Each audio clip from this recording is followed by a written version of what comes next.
Welcome back. We're discussing the Strong and Free Network with its new president, Jamil Jivani, and how it can impact Canadians and the Canadian economy. Jamil, you're the new president. Could you tell Canadians what the network does? Well, I mean, the primary thing that Canada Strong and Free Network does is bring together conservatives from coast to coast to coast all across Canada. And when we say conservative, we don't mean just politicians. We don't mean necessarily people who belong to a certain political party. We mean people who think of themselves as conservative in the sense that they are freedom minded, that they believe in the history and traditions of Canada, and they want to preserve the good things about our democracy as we move forward into the future.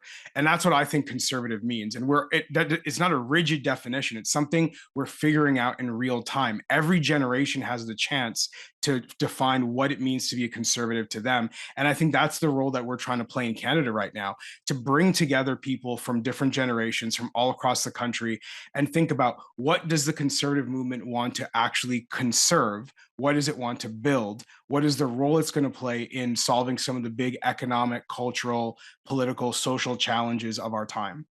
So, Jamil, tell us what your vision and goals are for the Strong and Free Network. Where do you see the Strong and Free Network fitting in the Canadian discourse?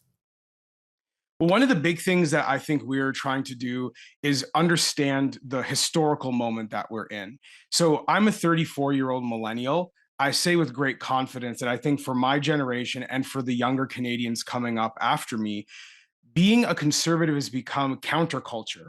We are now sort of the rebels of our time because every major institution, from the business world to the social service world, governments, have all embraced a certain liberal orthodoxy on important issues that deserve debate and discussion. And I hear from so many students, so many young workers in all different industries who are saying, I don't even feel like I can say what I think anymore without potentially harming my career.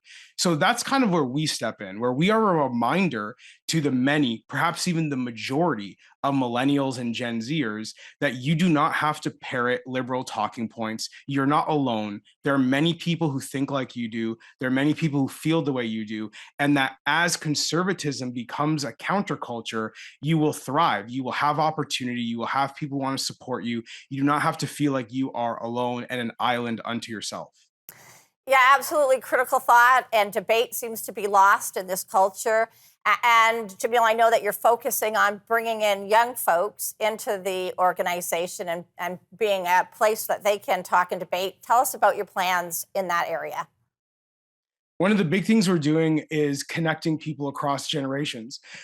We believe a lot of the older Canadians who have helped shape the conservative movement up to this point, the boomers, the Gen Xers, have so much wisdom to share with younger Canadians. And what I worry about is, because schools aren't helping facilitate that transmission of wisdom and knowledge, because we can't rely on universities and media corporations to tell these stories, we need to build those connections between actual people within community, within our cities, within our suburbs, within our towns. And that's what we try to do with our events, but also with a mentorship program called Conservative Values Tomorrow that we just launched, and a whole bunch of other things that we're trying to do to just engage young people through social media, through in-person events, through virtual events. There's no shortage of ideas in the conservative movement. We just got to make them accessible to people so they know what we're talking about. So, Jamil, I'd love to hear your ideas for policies that can make Canada more prosperous. We just got about a minute and a half left. Yeah, I think there are three quick policies that I would share. One being, I think we need a massive transformation of our education system so that it is more responsive to the grassroots experiences of communities and families. Right now, we have such a hierarchical education system that tries to give everyone a one size fits all approach. And the truth is that different communities within the same province, within the same city, have different needs. And we need an education system that is flexible and malleable enough to respond to those needs. So that's one major change that I would like to see.